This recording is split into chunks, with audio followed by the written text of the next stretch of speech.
Ta filloj qik nga kjo zonja Dorina Bejko. Po, kush është kjo? Nëse nuk gaboj, para disa vjetësh kjo ka qenë prokurore në Pogradec. Po, në Pogradec, po. Për e të fundit atje ka qenë duket, për para se ta vinte në Tiranë, ta emëron të KLP-ja këtej. Më dëgjoj mua se unë kam një të zezë të madhe që i them gjërat edhe bëj armiq, po unë do të i them se ashtu është e vërteta. Dorina Bejko ka mbuluar krimin dhe shkeljen dhe dëmin që ishte bërë një qytetari nga Librazhi, të cilin e goditën ca gangster në kthesat e qaftanës, dhe ajo jo vetëm që nuk i ndaloi, jo vetëm që nuk mori makinën e tyre, ta sekuestronte të bënte të gjitha veprimet procedurale që i takojnë një prokurori, por e mbylli çështjen dhe e quajtën këtë fajtor, duke u plagosur ky, duke qenë invalid për një kohë të gjatë. Pra është e korruptuar Dorina Bejko, të mos rri atje, unë po e them pasë fare, dhe po ka kura ajo Dorina Bejko të përballet me mua, se unë ja them gjërat në sy. Letrat që kam, personi që është plagosur është këtu në Tiranë, një njeri hallexhi në punë të tij, në të drejtë të tij, që nuk i bite as mizës në qafë. Pra, kjo është Dorina Bejko që kanë bërë atë. Dhe the drejtësiere. Jo, kam thënë, them dhe do them, dhe i qëndroj kësaj. Nuk është drejtësiere, është drejtësie vjetër me kostum të ri. Kjo është. Po, me që jemi tek Bejko, Vetingu nuk i dinte këto, nuk i ka parë këto, apo? Kush e bën Vetingun? Vetingun e bëjnë ata që s'u është bërë Veting. Vetingun e bën një grup i strukturuar, i emëruar nga Fatmir Xhafa. Kush janë ata?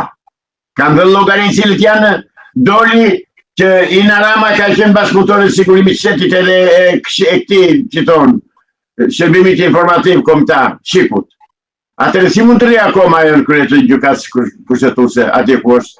Jo mos do të rri, prandaj të them, ora fjalë prova që vërtetojnë atë që them unë, katësipërisht, që nuk ka drejtësi të re, nuk ka drejtësi në drejtësi, ka thjesht ndrojmë njerëzit që do na shërbejnë neve për të mos vajtur, për të mos u dënuar. Do vim tek Spaku, tek Byroja Kombëtare e Jetimit. Po dalin ditë për ditë vjedhje, grabitje, tendera, shpërdorime, miliona e miliona euro. Kush është arrestuar?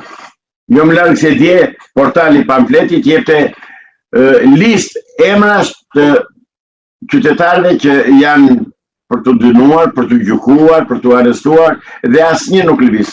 Tani unë dua të pyes ambasadën amerikane, zonjën Nancy.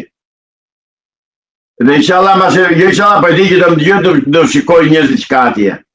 Zonja Nancy, ju paguani Spakun dhe Byrojen Kombëtare të Jetimit se i paguar shteti amerikan, që t'i mbulojnë këto krime që bëjnë në ekonomi dhe në shoqërinë shqiptare, apo që t'i denoncojnë.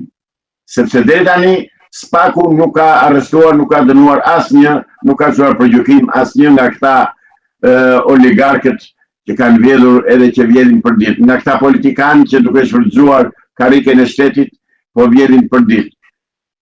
Ju lutem zonja Nancy, na thoni se jeni përfaqësuese e shtetit amerikan. Amerika se ka halle të tjera avokat, ka andej nga Irani tani. Amerika është një shtet aq i madh dhe aq i konsoliduar sa ai ka të tëra gjërat në vijë. Ka Ministrinë e Mbrojtjes për Iranin edhe për linjën e mesme, janë strukturat e posaçme të shtetit amerikan që merret me atë punë, të cilat nuk kanë asnjë efekt dhe nuk ndërhyjnë dot që të ngatrojnë punën e diplomacisë. Ne jemi populli vetëm në botë që jemi 97% pro-amerikan, edhe na kanë lënë në duar të kriminalëve, edhe të banditëve dhe të hajdutëve. Edi Rama pati paturpsi në 12 prill të 2016 dhe tha Donald Trump është një keqe e jashtëzakonshme